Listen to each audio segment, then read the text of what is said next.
Assalamualaikum warahmatullahi wabarakatuh. Perkenalkan, nama saya Yustika Fatur Rahimah, NIM 1519040, kelompok 1 kelas HTNB.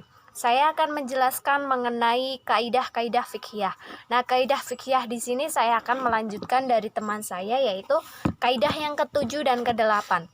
Yang pertama, kaidah ke-7 itu berbunyi al-hududu tashkutu bisyubuhat, yang artinya bahwa hukum had gugur karena syubhat atau sebuah keraguan, kesamaran gitu.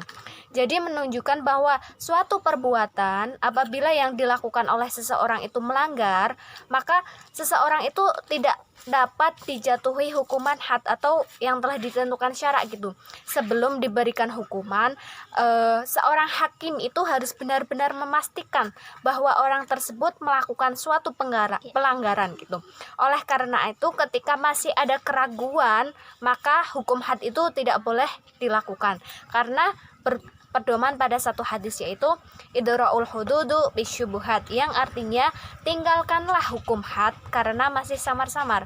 Jadi ketika ada seseorang yang melakukan suatu pelanggaran gitu, tidak boleh langsung diberikan jatuh dihukum sekian gitu, nggak boleh, karena harus ada keyakinan dulu apakah benar-benar ia melakukan perbuatan tersebut atau tidak, seperti itu.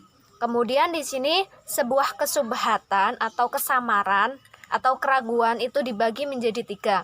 Yang pertama, syubhat subjektif atau al-fa'il subhatul fa'il.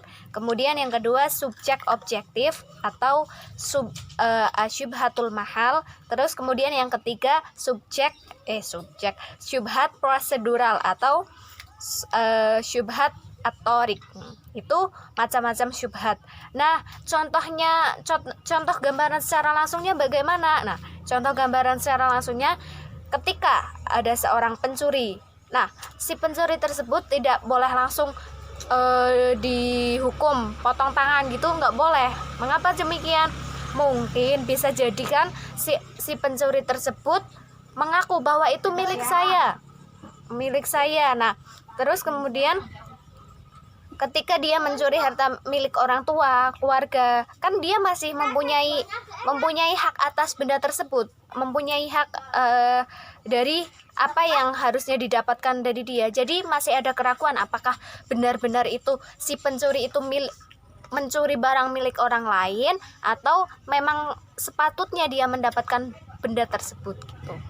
Selanjutnya yang nomor 8, yaitu al-harimu lahu hukmun ma huwa harimullah, yang artinya yang mengelilingi larangan hukumnya sama dengan yang dikelilingi.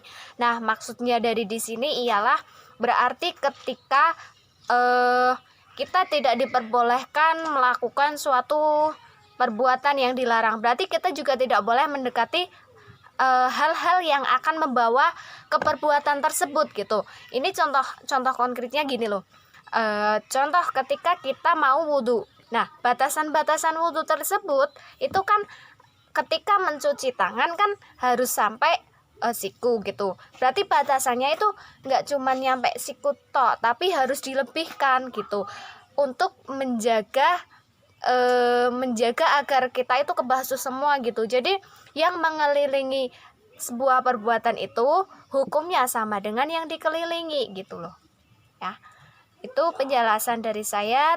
Terima kasih. Wassalamualaikum warahmatullahi wabarakatuh.